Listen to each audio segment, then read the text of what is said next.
Let's fill out a new Mexico prenuptial agreement together and check off every legal requirement as we go. This is New Mexico's prenuptial agreement, the contract a couple signs before marrying to set their own financial rules. On the right is everything New Mexico asks of it. This is a contract between two people planning to marry, made ahead of the marriage and effective when it happens. Property here means anything either person has an interest in, now or later, real or personal. The agreement has to be in writing, and that is the document in front of you. Start with the effective date, the day the couple plans to sign before their wedding. Type the month, day, and year here. Signing does not switch it on, it takes effect when the marriage happens. If the marriage turns out to be void, the agreement holds only as far as needed to avoid an unfair result. The clock on any claim under the agreement is paused while the couple stays married. Next, enter each prospective spouse's name and mailing address, exactly as they will appear on the signed pages. The agreement calls them Prospective Spouse 1 and Prospective Spouse 2, names carried through the signature block and the schedules ahead.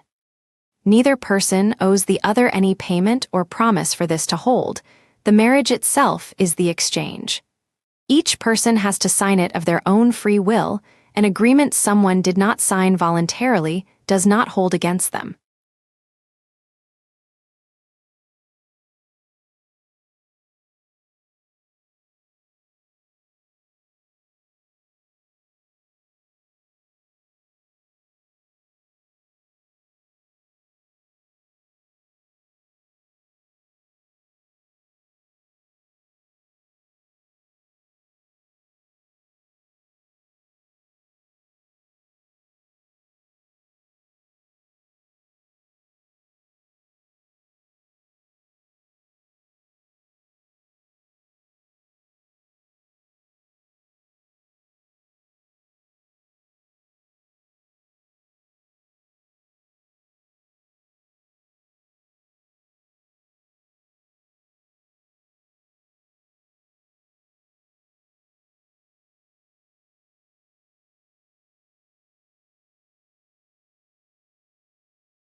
Further down, a clause names which state's law governs the agreement and which state's courts would hear a dispute. This is a New Mexico agreement, so both blanks say New Mexico. The couple can pick which law governs the agreement.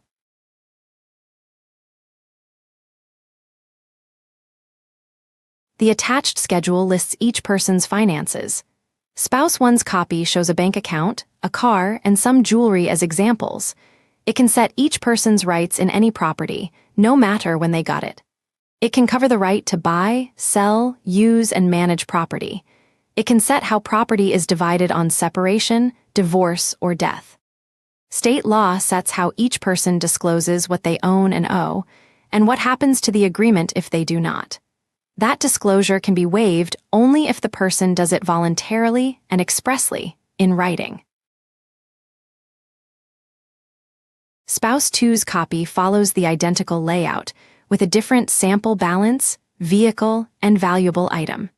It can require a will or a trust to carry out what the couple agreed. It can say who owns a life insurance policy and who gets the death benefit. Anything else can go in too, as long as it does not break public policy or a criminal law. It cannot cut into a person's right to child custody or visitation. It cannot cut into a person's choice of where to live. It cannot cut into a person's freedom to chase career opportunities. The agreement closes with a signature line and a dated line for each spouse. Both people have to sign it, so neither page stands alone. This one must be in writing, signed by both, and acknowledged before a notary or another officer authorized to take acknowledgments. It cannot cut back a spouse's or a child's right to support. Neither one gets signed away here. A change or a cancellation does not need anything of value exchanged for it. It just has to be written down and signed by both. Either side still has the usual fairness defenses, like waiting too long to enforce. Fill out your own prenuptial agreement free at FormsPal, no sign-up required.